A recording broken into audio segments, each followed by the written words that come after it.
Hello everyone, welcome back to AC canvas to a new video. তো আজকে কোনো discussion video নয়, আজকে ভিডিওতে তোমাদের জন্য থাকছে লাইট টপিকের ওপর একটা ক্লাস। যেই ক্লাসটা আমি আশা করব তোমরা যারা যারা দেখছো বা যাদের দরকার আছে সুষ্ঠুভাবে এক জায়গায় গিয়ে তোমাদের পড়ার রুমে বসে শুরুর থেকে শেষ অবধি ভিডিওটা দেখো, আর কেমন লাগছে অবশ্যই জানাতে ভুলো না। তোমাদের ফিডব্যাকের ওপর ডিপেন্ড করে আমি নেক্সট ক্লাস আমি যতটুকু সময় পাবো সেই অনুযায়ী চেষ্টা করব। তো আজকের শুরুতেই থাকছে লাইট টপিকের ওপর, আর এই টপিক থেকে কোয়েশ্চেন্স থাকে। তো আজকে ডিসকাস করব যেগুলো, সেগুলো হচ্ছে what is light, Einstein, dual nature, reflection. ঠিক আছে? তো যে কোনো কম্পিটিটিভ এক্সামের জন্যই, আর স্পেশালি বিপিএসসির জন্য তো অবশ্যই অবশ্যই এই জেনারেল সায়েন্স পোর্শনে অনেকেই আমাকে বলেছে, স্পেশালি আর্টস এর স্টুডেন্টস যারা, তাদের ক্ষেত্রে সায়েন্সটা বুঝতে একটু অসুবিধা হচ্ছে, কারণ আমি এনসিইআরটি থেকে পড়তে বলেছি অনেককেই। তো তার জন্যই স্পেশালি এই ক্লাসটা শুরুর থেকে দেখো কেমন লাগছে। তো শুরু করছি আজকের ক্লাস। প্রথমেই হোয়াট ইজ লাইট, খুব বেসিক থেকে শুরু করছি, আর সকলের আন্ডারস্ট্যান্ডিং এর মতো করেই বলার চেষ্টা করছি। তো দেখো বুঝতে পারছো কিনা। তো দেখো, প্রথমে আমাদেরকে লাইট সম্পর্কে জানতে হলে প্রথমেই যেটা জানতে হবে হোয়াট ইজ লাইট। এবার দেখো, প্রথম কথা হচ্ছে light is a type of energy. Second হচ্ছে light is a part of electromagnetic wave. ঠিক আছে? আর লাইটই এমন একটা জিনিস যা আমাদের চোখে সেন্সেশন ক্রিয়েট করে, যার জন্য আমরা চারিদিকে সবকিছু বস্তুকে দেখতে পাই। ঠিক আছে? যে কোনো অবজেক্ট হোক আমাদের সামনে, আমরা দেখতে পাচ্ছি এই লাইট আমাদের চোখে সেন্সেশন ক্রিয়েট করছে, তার জন্যই আমরা দেখতে পাচ্ছি। তো এবার দেখো, এইখানে প্রথমে তো light is a type of energy হলো। সেকেন্ড যে আমি পয়েন্টটা বলেছি, light is a part of electromagnetic wave. এই ইলেকট্রোম্যাগনেটিক ওয়েভ মানে ইএম ওয়েভ, শর্টে আমরা বলতে পারি ইএম ওয়েভ। এই ওয়েভ, এটা হচ্ছে ভেরি ভেরি ইম্পর্টেন্ট। এবার ইলেকট্রোম্যাগনেটিক ওয়েভ বলতে অ্যাকচুয়ালি কি? ইলেকট্রিক ফিল্ডের ভাইব্রেশন, ম্যাগনেটিক ফিল্ডের ভাইব্রেশন, এই দুটোর কম্বিনেশনে একটা ওয়েভ ক্রিয়েট হয়, যেটাকেই বলা হয় ইলেকট্রোম্যাগনেটিক ওয়েভ। তো ইলেকট্রোম্যাগনেটিক ওয়েভ পোর্শনটায় আমাদের কতটুকু লাগবে, যতটুকু জানার দরকার যে ইলেকট্রিক ফিল্ড, ম্যাগনেটিক ফিল্ড, এই দুটো ফিল্ড থাকে একসাথে, perpendicular to each other vibrate হয়, মানে একটার সাথে আরেকটা লম্বভাবে ভাইব্রেট হয়। আমি ডায়াগ্রামটাও একটু দেখিয়ে দিচ্ছি। যেমন দেখো, এইরকম ভাবে একটা ওয়েভ গেল, তার সাথে এইরকম ভাবে একটা ওয়েভ পারপেন্ডিকুলারলি ভাইব্রেট করলো। এটা হচ্ছে ইলেকট্রিক ফিল্ড, আর এটা হচ্ছে magnetic field. Electric field, magnetic field. Electric field যদি এখানে হয়, ম্যাগনেটিক ফিল্ড এইদিকে হবে, দুটো পারপেন্ডিকুলার লম্বভাবে ভাইব্রেট করবে, আর এই ডাইরেকশনে যাবে এনার্জি, যেটা যেই ওয়েভটা এই দুটোর কম্বিনেশন, সেটা হচ্ছে ইলেকট্রোম্যাগনেটিক ওয়েভ। তো light is a type of electromagnetic wave. ঠিক আছে? ভেরি ভেরি ইম্পর্টেন্ট, তাই এই পয়েন্টটা বারবার তোমাদেরকে বলছি। তো এইটুকু পোর্শন অবধি আশা করি বুঝতে পারলে। এবার দেখো, লাইটের ক্ষেত্রে আমাদের এই যে লাইটের ক্ষেত্রে বলতে গেলেই আমাদেরকে আরো একটা জিনিস যেটা মনে রাখা দরকার, সেটা হচ্ছে ওয়েভ। আমি এখানে ইংলিশ টার্মগুলোই স্পেশালি ইউজ করছি, কারণ কোয়েশ্চেনে ইংলিশ আর হিন্দি থাকবে। তো হিন্দি তো তোমাদের সমস্যাই হবে, তো কোয়েশ্চেন ইংলিশেই তোমরা দেখবে, তো তার জন্য ইংলিশ টার্ম দিয়েই আমি বলছি। তো ওয়েভে দুটো পার্ট হয়, একটা হচ্ছে লংগিটিউডিনাল, লংগিটিউডিনাল, আর আরেকটা হচ্ছে ট্রান্সভার্স, ট্রান্সভার্স। ঠিক আছে? এবার দেখো, এই দুটো টার্ম একটু বোঝানোর চেষ্টা করি। লংগিটিউডিনাল আর ট্রান্সভার্স এর মধ্যে ডিফারেন্স হচ্ছে, ওয়েভের এই দুটো পার্টের মধ্যে লংগিটিউডিনাল বলতে বোঝায় যে একটা পার্টিকেল যেই দিকে ভাইব্রেট করবে সেই দিকেই এনার্জিও যাবে। ঠিক আছে? মানে যেমন আমরা সাউন্ড ক্রিয়েট করি, sound is a type of energy. ঠিক আছে? Sound is a form of energy. তো এই যে সাউন্ড, যখন সামনের দিকে তুমি কথা বলছো, কথা বলাটা সামনের দিকে যাচ্ছে, আমি এখানে রেকর্ডিং করছি, আমি যে কথা বলছি আমার সাউন্ডটা মোবাইল পর্যন্ত যাচ্ছে, মাঝখানে আছে মিডিয়াম। ঠিক আছে? তো এই মিডিয়ামের থ্রু দিয়ে যে যাচ্ছে, মিডিয়ামের মধ্যে কি আছে, মানে মাধ্যমের মধ্যে কি আছে, পার্টিকেলস। এখানে অসংখ্য বায়ুর কণা রয়েছে। ঠিক ঠিক আছে? তো এই কণাগুলো, এই পার্টিকেলস গুলো কি হয়, আমি যখন সাউন্ড ক্রিয়েট করলাম এই পার্টিকেল গুলোতে এসে ধাক্কা দিল, ঠিক আছে? তো পার্টিকেল গুলো সামনে গেল, তো সেই সামনে আরো যে পার্টিকেলস রয়েছে সেই পার্টিকেলস গুলোতে ধাক্কা দিলে সেগুলো তো চুপচাপ থাকবে না, এবার ধাক্কা খেয়ে সেগুলো সামনে গেল, এই পার্টিকেলটা আবার পেছনে আসবে, এরাও আগের পজিশনে আসতে চাইবে, তো এইখানে একটা ভাইব্রেশন ক্রিয়েট হয়। তো পার্টিকেল গুলো এরকম ভাবে ভাইব্রেট হচ্ছে আর সাউন্ডটাও মানে এনার্জিটাও এই দিকেই যাচ্ছে, ঠিক আছে? তো এই ধরনের এনার্জি ট্রান্সফার যেটা, যে পার্টিকেল যেই দিকে ভাইব্রেট হচ্ছে এনার্জিও সেই দিকেই ট্রান্সফার হচ্ছে, এই ধরনের ওয়েভ কে আমরা বলি লংগিটিউডিনাল ওয়েভ, ঠিক আছে? আর ট্রান্সভার্স ওয়েভ কি? ট্রান্সভার্স ওয়েভের মিনিং হচ্ছে, দেখো এইদিকে আমার মনে করো এনার্জি মানে ওয়েভ যেটা এনার্জি ফর্মে যাচ্ছে, সেই এনার্জিটা এই ডাইরেকশনে যাচ্ছে, কিন্তু মিডিয়ামের মাধ্যমের যে কণাগুলো বা মিডিয়ামের যে পার্টিকেল গুলো সেগুলো এরকম পারপেন্ডিকুলারলি ভাইব্রেট করছে, এরকম যদি হয় তাহলে সেই টাইপের ওয়েভকে বলবো ট্রান্সভার্স। এইখানে এই দুটো ওয়েভের কথা বলার উদ্দেশ্য একটাই, যে লাইটের কথা যে আমরা পড়ছি এখানে, লাইট কিন্তু ট্রান্সভার্স ওয়েভের মধ্যে পড়ে, ঠিক আছে? এটাও আরেকটা পয়েন্ট যেটা তোমাদের পরীক্ষার জন্য ভেরি ভেরি ইম্পর্টেন্ট, যে light is a form of transverse wave. কেন? কারণ একটু আগেই তোমাদেরকে আমি দেখালামও ইলেকট্রোম্যাগনেটিক ওয়েভে এইখানে ইলেকট্রিক ফিল্ডের ভাইব্রেশন এই দিকে হয়, ম্যাগনেটিক ফিল্ড পারপেন্ডিকুলারলি এরকম ভাবে ভাইব্রেট করে, আর এই যে লাইট এনার্জি, সেই লাইট এনার্জিটা এই দিকে যাচ্ছে, ঠিক আছে? তো দেখো ইলেকট্রিক ফিল্ড এই দিকে ভাইব্রেট করছে, লাইট এনার্জি এই দিকে, তো পারপেন্ডিকুলার হলো লম্ব। বা ম্যাগনেটিক ফিল্ডের কথাও যদি ভাবো, লাইট এনার্জি তো এই দিকে যাচ্ছে, ম্যাগনেটিক ফিল্ড এইরকম ভাবে ভাইব্রেট করছে, তার জন্য light is a form of transverse wave. আর লংগিটিউডিনাল ওয়েভের মধ্যে সাউন্ড ওয়েভ লাই করে, ঠিক আছে? তাহলে এইখান থেকে একটা পয়েন্ট, তোমরা দুটো পয়েন্ট পেলে, sound is a longitudinal wave, light is a transverse wave. এইখান থেকেও কোয়েশ্চেন আসলে আশা করি তোমরা মানে কোয়েশ্চেন দেখেই বুঝতে পারবে, অপশন চুজ করতে পারবে। আচ্ছা, এবার নেক্সট আমি ওয়েভের কথা তো বললাম, ওয়েভের এইখানে মেকানিক্যাল ওয়েভ, নন মেকানিক্যাল ওয়েভও হয়, মেকানিক্যাল আর নন মেকানিক্যাল। তো মেকানিক্যাল আর নন মেকানিক্যাল ওয়েভ বলতে অ্যাকচুয়ালি কি? মেকানিক্যাল ওয়েভ বলতে যেইখানে মাধ্যমের দরকার, যেই ওয়েভটার প্রপাগেশনের জন্য মাধ্যমের দরকার, মিডিয়ামের দরকার, সেটা হচ্ছে মেকানিক্যাল ওয়েভ। নন মেকানিক্যাল ওয়েভ হচ্ছে যেই ওয়েভটার প্রপাগেশনের জন্য কোনো মিডিয়ামের দরকার নেই, মাধ্যমের দরকার নেই, সেই টাইপের ওয়েভকে আমরা বলি নন মেকানিক্যাল ওয়েভ। তাহলে এখন যদি তোমাদেরকে আমি প্রশ্ন করি যে লাইট যে আসে, তুমি যদি সূর্যের কথা ভাবো, সূর্য থেকে আমাদের পৃথিবী পর্যন্ত লাইট আসলো, ঠিক আছে? সেই ক্ষেত্রে মাধ্যমের দরকার আছে কি নেই? তাহলে তোমরা আশা করি সকলেই বুঝতে পারছো যে সূর্য থেকে পৃথিবী পর্যন্ত আসলো, মাঝখানে বায়ুমণ্ডল আছে, কিন্তু তার উপরে সেইখানে তো বায়ুমণ্ডল নেই, তাহলে সেই পোরশনটা কিভাবে লাইট আসছে? তাহলে এইখান থেকে তো আশা করি তোমরা এইটুকু বলতেই পারবে যে আলো যখন এক পজিশন থেকে বা একটা বিন্দু থেকে আরেকটা বিন্দুতে যায়, সেই ক্ষেত্রে মাধ্যম যদি নাও থাকে তাও আলো কি করবে? ট্রাভেল করতে পারবে। তার জন্য এইখানে আরেকটা পয়েন্ট যে আসে, লাইট ইজ মেকানিক্যাল হবে না নন মেকানিক্যাল হবে? মাধ্যমের দরকার কি থাকেই লাইটের যাওয়ার জন্য? নয়। তাহলে light is a non mechanical wave, এটাও কিন্তু অবশ্যই খাতায় নোট ডাউন করে রাখতে হবে, light is non mechanical wave. আর এই যে সাউন্ডের কথা একটু আগেই বললাম, সাউন্ডের ক্ষেত্রে দেখো, তুমি যদি বায়ুশূন্য মাধ্যম, বায়ু নেই এইরকম জায়গায় তুমি যদি চিৎকার করো, তাহলে তোমার সাউন্ড কিন্তু কোনো দিকেই ট্রাভেল করে যেতে পারবে না। মানে কি হলো? তাহলে সাউন্ডের যাওয়ার জন্য, শব্দের মুভ করার জন্য, ট্রাভেল করার জন্য মাধ্যমের দরকার। তো sound is a mechanical wave. তাহলে এইখান থেকে যে পয়েন্টটা আসলো, sound is a mechanical wave and light is non mechanical wave, very very important, ঠিক আছে?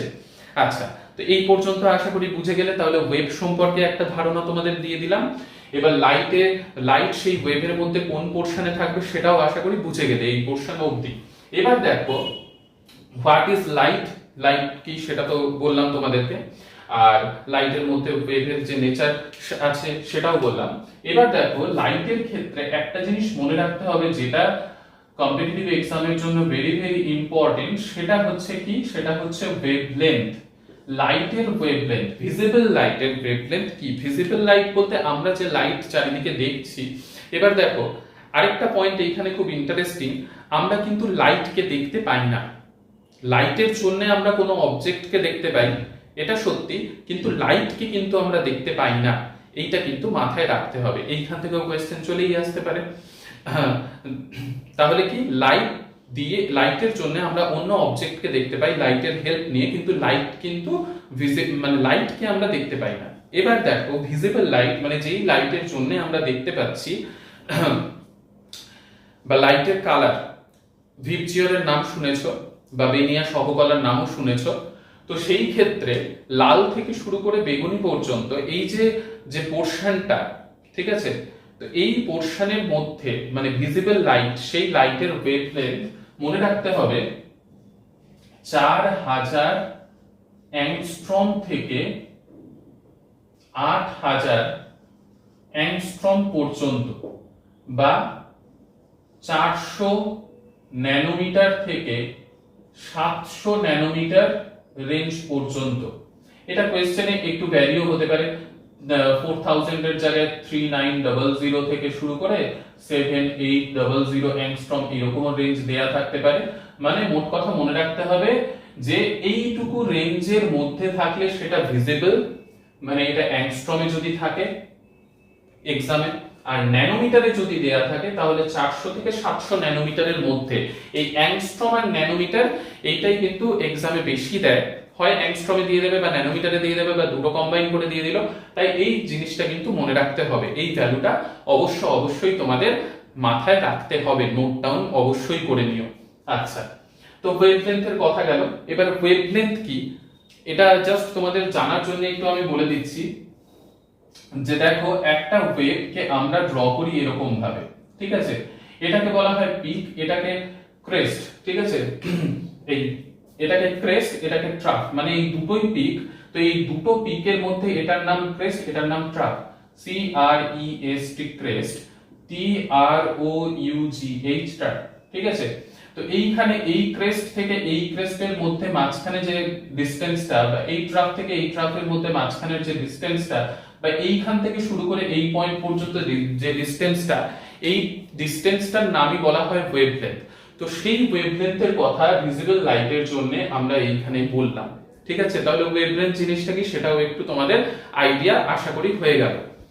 আচ্ছা, এবার দেখো এখানে নেক্সট আমি বলে রেখেছি আইনস্টাইনের কথা, যেটাও পরীক্ষায় মানে এমসিকিউতে আসতে পারে। দেখো লাইটের ক্ষেত্রে আমরা লাইটকে ওয়েভ এতক্ষণ ধরে বলছি। এবার দেখো একটা জিনিস, তোমরা সকলেই ফটোসিনথেসিসের নাম শুনেছো, মানে সালোক সংশ্লেষ যেটাকে বাংলায় বলা হয়। গাছেদের যে সালোক সংশ্লেষ প্রক্রিয়া বা ফটোসিনথেসিস যে প্রসেস, সেই প্রসেসে লাইট যে এনার্জি আসে সেইখানে আমরা লাইটকে ফোটন হিসেবে কনসিডার করি। তো ফোটন কি? ফোটনের হচ্ছে অ্যাকচুয়ালি পার্টিকেল নেচার রয়েছে। তো কি দাঁড়ালো, লাইটের ক্ষেত্রে লাইটের ওয়েভ নেচার রয়েছে, আবার লাইটের পার্টিকেল নেচারও রয়েছে। তো লাইটের এই দুটো নেচার একসাথে এক্সিস্ট করে, এই কথাটা আইনস্টাইন কনক্লুড করেছিলেন, সায়েন্টিস্ট আইনস্টাইন, যে লাইট হ্যাজ ডুয়াল নেচার, ঠিক আছে। ডুয়াল নেচার বলতে কি, ওয়েভ ফর্মেরও লাইট ট্রাভেল করে, আবার লাইটের পার্টিকেল নেচারও রয়েছে, মানে দুটো নেচার লাইটের একসাথে। আমরা যখন যেটাকে দরকার সেই ফর্মটাকে নিয়ে আমরা এক্সপ্লেইন করি এক একটা ফেনোমেনা। যেমন লাইটের ক্ষেত্রে আমাদেরকে কি কি পড়তে হয় বা কি কি জানতে হয়, এই কম্পিটিটিভ এক্সামগুলোর জন্য অনেক কিছু রয়েছে, কিন্তু জাস্ট আমাদের পার্টিকুলার কিছু কিছু যেগুলো জানতে হবে সেগুলো হচ্ছে লাইটের রিফ্লেকশন, রিফ্র্যাকশন, ডিফ্র্যাকশন, পোলারাইজেশন, ঠিক আছে। এই সব ফেনোমেনাগুলো আমাদের জানতে হবে। তো সেই ক্ষেত্রে আমরা পার্টিকেল আর ওয়েভ নেচার এই দুটোকেই এক একটা টাইমে আমরা ইউজ করব। যেমন রিফ্লেকশন, রিফ্র্যাকশন, এই দুটো সময় আমরা ওয়েভ নেচার হিসেবেই ডিল করব, ঠিক আছে। পার্টিকেল নেচার হিসেবে ডিল করার জন্য আরো যে ফেনোমেনাগুলোর নাম বললাম, সেইখানে আমাদেরকে ডিল করতে হবে, পার্টিকেল হিসেবে লাইটকে তখন ট্রিট করতে হবে। তো মোট কথা আমাদের এইটা মনে রাখতে হবে, আইনস্টাইনের নামের সাথে এই লাইটের দুটো নেচারের লিংক রয়েছে, ঠিক আছে। Scientist Einstein dual nature of লাইটের কথা বলেছিলেন। তো এমসিকিউ এর জন্য ভেরি ভেরি ইম্পর্টেন্ট। আচ্ছা, এবার দেখো ডুয়াল নেচার অফ লাইট, সেটা তো তোমাদেরকে বললামই ব্যাপারটা কি। এবার একটা জিনিস তোমরা ছোটবেলা থেকেই পড়েছো যে rectilinear propagation of light. Rectilinear propagation of light কথাটার অর্থ কি? কথাটার অর্থ হচ্ছে লাইট মানে আলো সরল রেখা বরাবর চলে, ঠিক আছে। এইটাও কিন্তু সব সময় ট্রু নয়। কেন? কারণ এই যে বললাম ডিফ্র্যাকশন এর কথা একটু আগেই বললাম, বিভিন্ন প্রপার্টি, ডিফ্র্যাকশন, পোলারাইজেশন। তো ডিফ্র্যাকশনের ক্ষেত্রে লাইট এই রেক্টিলিনিয়ার প্রোপাগেশনটা মেইনটেইন করে না, ঠিক আছে। তো ব্যাপার কি, রেক্টিলিনিয়ার প্রোপাগেশন বলতে আলো সরল রেখায় চলে এটা। যেমন আমরা মোমবাতির একটা এক্সপেরিমেন্টের কথা তোমরা সবাই জানো, মানে পড়েছো। এইখানে একটা যদি মোমবাতি থাকে, এইখানে যদি কার্ডবোর্ড রাখা থাকে, আর এইখানে মনে করো তুমি দেখছো, ঠিক আছে। তো এইখানে লাইট এরকম ভাবে আসছে, এইখানে পিন হোল করা রয়েছে, এইখানে পিন হোল করা রয়েছে। এইটাকে যদি সামান্য ডিসপ্লেস করে দেয়া হয়, মানে এই কার্ডবোর্ডটাকে যদি সরিয়ে এইরকম করে দেয়া হয়, তাহলে এই পিন হোলটাও এই দিকে চলে যাবে। তো এই পাথটায় আমাদের পিন হোলটা যদি না আসে, আমার চোখ অবধি লাইট আসবে না। এটাই হচ্ছে রেক্টিলিনিয়ার প্রোপাগেশন, মানে নামটা মনে রাখতে হবে, রেক্টিলিনিয়ার প্রোপাগেশন অফ লাইট এর অর্থ হচ্ছে লাইট সরল রেখা বরাবর চলে। সরল রেখায় যদি কোনো বাধা আসে, তাহলে লাইট আমাদের চোখ অবধি আসবে, ঠিক আছে। আচ্ছা, তো এটা রেক্টিলিনিয়ার প্রোপাগেশন অফ লাইট সম্পর্কে তোমাদেরকে একটু বললাম। এবার নেক্সট আমরা স্পেশালি যেই টপিকটা এখানে আমাদের স্পেশালি জানতে হবে, সেটা হচ্ছে রিফ্লেকশন অফ লাইট। রিফ্লেকশন বলতে অ্যাকচুয়ালি কি? আমি খুব ইজি ভাষায় তোমাদেরকে বোঝানোর চেষ্টা করছি। বুঝতে তোমাদের অসুবিধা হচ্ছে কি না, বা বুঝতে পারছো কিনা সেটা অবশ্যই জানাবে, বারবার করেই বলছি। তো দেখো, রিফ্লেকশন বলতে অ্যাকচুয়ালি যেমন তুমি মনে করো তোমার সামনে একটা দেয়াল রয়েছে, তুমি একটা বলকে দেয়ালে ছুঁড়ে মারলে, তো বলটা কি হবে, দেয়ালে বাউন্স ব্যাক করে আবার আসবে, মানে কি দেয়ালে ধাক্কা খেয়ে আবার তোমার দিকে ফিরে আসবে, ঠিক আছে। এইরকম টাইপের, মানে লাইটও ঠিক এইরকম টাইপের। লাইটের ক্ষেত্রে দেখো, তুমি ভাবো লাইট আসলো, এসে একটা দেয়ালে ধাক্কা খেলো, ধাক্কা খেয়ে সেইখান থেকে আবার ব্যাক করে চলে আসলো, ঠিক আছে। তো এইখানে ব্যাপারটা হচ্ছে, তুমি যেই মাধ্যমে লাইট যেই মাধ্যম দিয়ে যাচ্ছে, সেই মাধ্যমেই আবার কোনো একটা জায়গায় বাধাপ্রাপ্ত হয়ে যদি বেন্ড হয়ে চলে আসে সেই মাধ্যমে, তাহলে এই প্রপার্টিটাকে, মানে লাইটের এই ধর্মটাকেই বলা হয় রিফ্লেকশন অফ লাইট। এইটাকে ডায়াগ্রাম দিয়ে যদি আমরা বুঝি, তাহলে এইরকম ভাবে বুঝতে হবে যে এইখানে আমি একটা লম্ব প্রথমে টানলাম, এইখানে মনে করো লাইট আসলো, এসে পড়লো, ইনসিডেন্ট হলো, আর এরকম ভাবে লাইট চলে গেল। তো দেখো, লাইট যেই মাধ্যমে, এইটা একটা পুরোটা মনে করো বায়ু মাধ্যম, এয়ার রয়েছে। তো লাইট এরকম ভাবে আসলো, এইটা হচ্ছে একটা তল, লাইট এসে এই তলে পড়লো, পড়ার পর এই তলেই আবার ফিরে গেল এইখান থেকে ধাক্কা খেয়ে। তো এই প্রপার্টিটার নামই হচ্ছে রিফ্লেকশন, ঠিক আছে, রিফ্লেকশন ফিনোমেনন। তো এইখানে দেখো, ব্যাপার হচ্ছে আমাদের চারপাশে আমরা যত কিছু রয়েছে সব তো লাইটের জন্যই, লাইটের হেল্প নিয়েই দেখতে পাচ্ছি। এবার আমরা ঘরের মধ্যে, ঘরের চারদিকে যে দেখতে পাই ঘরের দেয়াল, তো ঘরের দেয়াল মসৃণ যত হয় দেখবে, সেই ঘর তত বেশি চকচক করে লাইট জ্বললে। আর সেই জায়গাতেই তোমার ঘরের দেয়ালে মনে করো শুধুমাত্র প্লাস্টার হয়েছে, সেই ঘরে সেই একই লাইট জ্বলছে, কিন্তু দেখবে সেই সময় লাইটটা অতটা খেলছে না, মানে ঘরটা অতটা চকচক করছে না, যখন না তোমার প্লাস্টার হয়ে গেছে, রং করা হয়ে গেছে, পলিশ হয়ে গেছে, সব হয়ে গেছে, সেই সময় যতটা না চকচক করছে। এটাও কিন্তু এই রিফ্লেকশনের জন্য। এবার এই যে রিফ্লেকশন ফিনোমেননটা রয়েছে, এই রিফ্লেকশন ফিনোমেননটার দুটো পার্ট রয়েছে, একটা হচ্ছে রেগুলার রিফ্লেকশন, একটা হচ্ছে রেগুলার রিফ্লেকশন, রেগুলার আর আরেকটা হচ্ছে ইররেগুলার রিফ্লেকশন। ইররেগুলার রিফ্লেকশন, এবার এই দুটোর অ্যাকচুয়াল ব্যাপার কি বা এই দুটোর মধ্যে ডিফারেন্স কি? রেগুলার রিফ্লেকশন হচ্ছে একটা মসৃণ তল, ঠিক আছে, বা ধরে নিতে পারো আয়না, আয়নার কাঁচ মসৃণ, সেইখানে লাইট এসে পড়লো, লাইট এসে পড়ার পর দেখবে আয়নায় যদি লাইট পড়ে আয়না চকচক চকচক চক করবে না, কেন? কারণ সেই ক্ষেত্রে রেগুলার রিফ্লেকশন হয়। যত রেগুলারের দিকে আমরা যাব রিফ্লেকশনটা তত ভালো হয়, আর সেই ক্ষেত্রে আমরা লাইটের ব্রাইটনেসটা তত বেশি দেখতে পারি। এবার এই ক্ষেত্রে আরো একটা জিনিস বলে রাখি, কোনো একটা তলে লাইট যখন আসে, আসার পর লাইটের এক তো আমি বললাম রিফ্লেকশন হয়, লাইট সেই মাধ্যমেই চলে যায়, সেটা একটা। আরেকটা কি হয়, এইখানে শোষণ হয়, অ্যাবজর্পশন। এটা তো গেল রিফ্লেকশন, যেটার কথা বলছি রিফ্লেকশন, যেটা সেই মাধ্যমেই আবার ফিরে গেল, সেটা হচ্ছে রিফ্লেকশন। আর এই যেই তলটাতে এসে পড়লো সেই তল কিছুটা শোষণ করে নেয়, সেইটাকে বলা হয় অ্যাবজর্পশন। কোন তলে যখন লাইট এসে পড়ে রিফ্লেকশনও হয়, অ্যাবজর্পশনও হয়। তা বাদ দিয়ে আরো একটা ফিনোমেনা হয় যেটা দ্বিতীয় মাধ্যমে চলে যায়, সেইটাকে বলা হয় রিফ্র্যাকশন। রিফ্র্যাকশন, রিফ্লেকশন টপিক পড়ার পর আমরা রিফ্র্যাকশনও করব।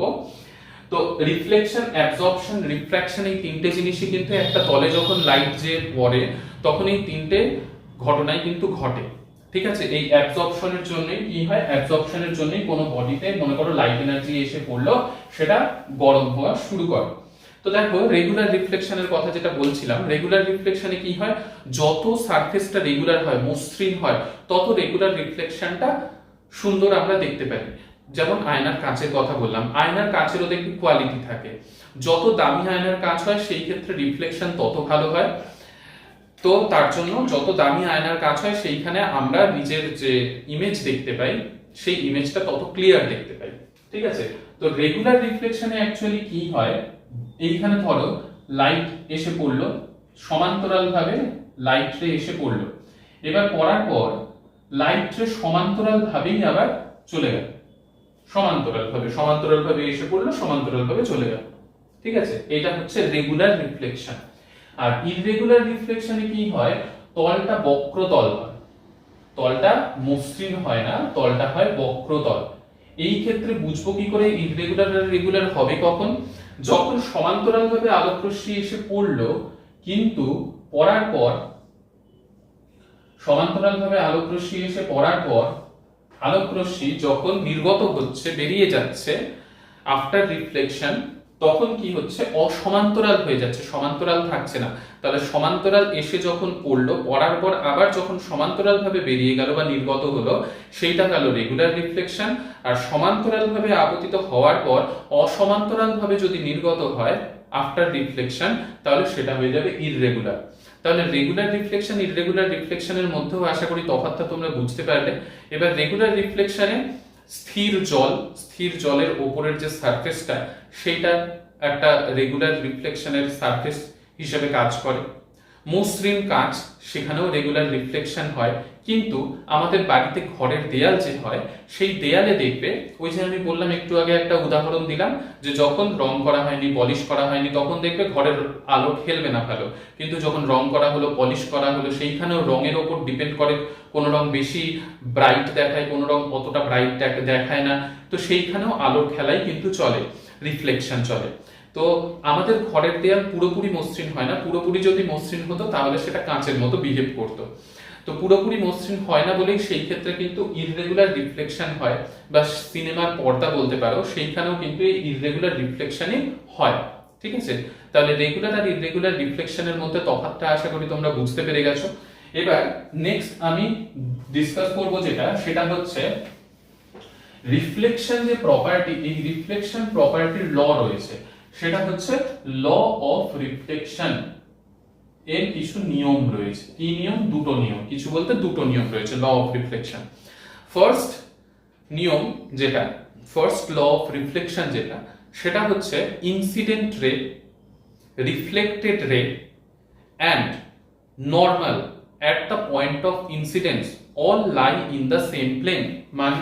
মানে হচ্ছে দেখো, এইখানে আমি যে এতক্ষণ ধরে রিফ্লেকশনকে শো করছি, রিফ্লেকশনের এই যে আমি একটা দাগ দিচ্ছি আর এইখানে অ্যারো দিচ্ছি, লাইটের ক্ষেত্রে এটা কিন্তু ভেরি ভেরি ইম্পর্টেন্ট।